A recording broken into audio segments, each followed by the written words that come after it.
Ever wonder why so many people stay broke? Here's a hint. It has a lot to do with what you buy, how you borrow, and how you invest. Hi, my name is Charlie. I'm an entrepreneur and investor with a track record of building high net worth portfolios. And let's talk about one of the biggest money traps most Americans fall into. Take this. The average car payment in America is $499 a month. That's almost $500. Coincidentally, the same number that could actually make you rich if you handle it differently. Think about it.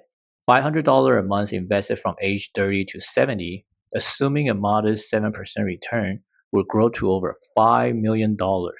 That's right, $5 million. Instead, most people throw it at new cars, instant depreciation, and monthly payments they can barely afford.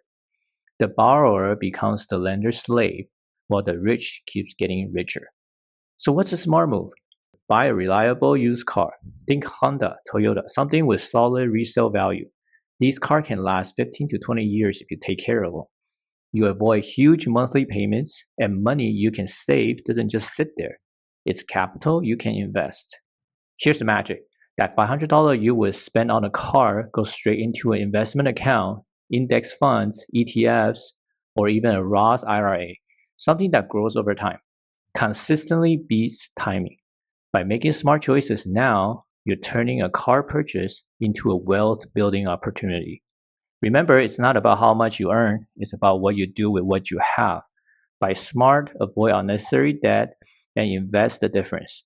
The rich follow these rules. The poor often ignore them. Which side do you want to be on? So next time you're tempted to buy a brand new car or a flashy payment plan, pause. Think about your future wealth. Save smart, invest consistently, and let your money work for you. Hit like and subscribe if you want more tips to escape the borrower trap and build real wealth.